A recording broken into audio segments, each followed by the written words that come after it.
Mafia अभी मिट्टी में मिले हैं, उन्हीं का एक रूप था। वह सालार मसूद पे भारत को लूटने के लिए उस समय आया था। झुकती है दुनिया, झुकाने वाला चाहिए। कल तक जो शौकत अली सीएम योगी पर हमलावर थे, राजा सुहेल देव को लुटेरा और सालार मसूद को इंसाफ पसंद बता रहे थे, आज अचानक योगी जी को अच्छे आदमी और सच्चे संत कह रहे हैं। लगता है कि अकल ठिकाने आ गई है। क्या शौकत अली को अचानक समझ में आ गया है कि ओवैसी को खुश करने के चक्कर में वो अपनी ही कब्र खोद रहे हैं? जैसे राजा सुहेल देव ने सालार मसूद को मिट्टी में मिला दिया था, वैसे ही योगी आदित्यनाथ ने यूपी में माफियाओं का सफाया भी शुरू कर दिया है।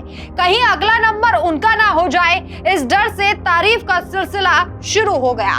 अंबेडकर नगर में AIMIM के यूपी प्रदेश अध्यक्ष हाजी शौकत अली ने एक कार्यक्रम में चौंकाने वाला बयान दिया। उन्होंने कहा, सीएम योगी आदित्यनाथ अच्छे आदमी और संत हैं, उनके मन में कोई द्वेष नहीं, लेकिन उनके सलाहकार उन्हें गुमराह कर रहे हैं।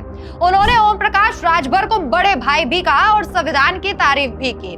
लेकिन महज 2 दिन पहले ऐसा क्या था जब सीएम योगी ने बहराइच बलिया क्षेत्र के ऐतिहासिक संदर्भ में कहा कि सालार मसूद गाजी विदेशी आक्रांता और माफिया जैसे थे, जिन्हें महाराजा सुहेल देव ने हराया और उसके बाद 150 साल तक कोई बड़ा आक्रमण नहीं हुआ।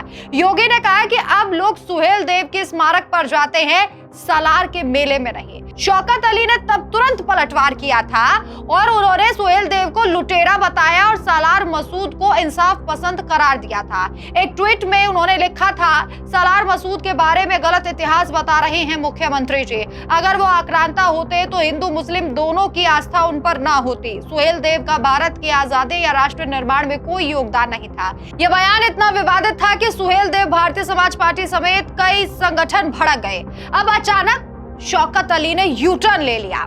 शौकत अली ने योगी की तारीफ कर दी, लेकिन साथ में पुरानी शिकायत भी दोहराई कि उनकी भाषा एक खास वर्ग के लिए धमकाने वाली है। अब सवाल उठता है, क्या ये तारीफ डर की है? यूपी में योगी सरकार माफिया मुक्त अभियान चला रही है। एनकाउंटर और सख्त कार्रवाई से बड़े बड़े नाम धराशायी हो चुके हैं। शौकत अली जैसे नेता जो पहले ओवैसी की लाइन पर आक्रामक बयान देते थे, अब शायद सोच रहे हैं कि इतिहास दोहराया जा सकता है। राजनीतिक विश्लेषक कह रहे हैं कि AIMIM यूपी में अपनी जमीन तलाश रही है, लेकिन योगी की लोकप्रियता और विकास कानून व्यवस्था के एजेंडे के आगे उनकी पुरानी रणनीति फेल हो रही है। कल तक गलत जानकारी का आरोप लगाने वाले आज अच्छे आदमी कह रहे हैं। ये राजनीतिक कोशिश लग रही है।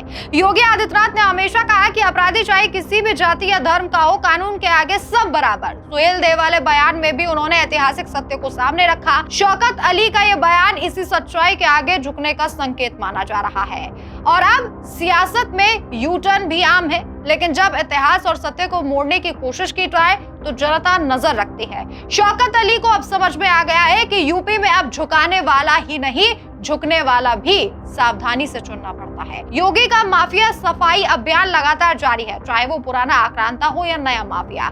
अगला नंबर किसका है ये देखना दिलचस्प होगा, लेकिन शौकत अली ने जिस तरीके से तारीफ की है, यह कहा जा सकता है कि योगी आदित्यनाथ ने शौकत अली की अकड़ को तोड़ दिया है और यह भी बता दिया है कि यूपी में अगर आप बदजुबानी करेंगे, इतिहास को तोड़ मरोड़ कर पेश करेंगे या फिर माफिया पंथी दिखाने की कोशिश करेंगे, तो योगी आदित्यनाथ की पुलिस यूपी में है जो आपकी कमर और आपकी अकड़ दोनों को पल भर में तोड़ देगी और ऐसे लोगों को मिट्टी में मिला देगी जो यूपी में राम राज्य नहीं बल्कि गुंडा राज लाने की सोच रहे हैं। सिर्फ वोट बैंक की खातिर एक विशेष समुदाय को भड़काने की सोच रहे हैं, धर्म के नाम पर दंगे कराने की सोच रहे हैं और साथ ही यही सोच रहे हैं कि हिंदुस्तान को पाकिस्तान बना दिया जाएगा और यहाँ हिंदुओं को भारी मुश्किल में डाल दिया जाएगा। लेकिन वो भूल जाते हैं कि उत्तर प्रदेश में किसकी सरकार है। एक ऐसा संत जिसने भगवा धारण किया और फिर राजनीति में कदम रखा, तो यह कसम खा ली कि उत्तर प्रदेश में गुंडा राज कभी वापस नहीं आएगा।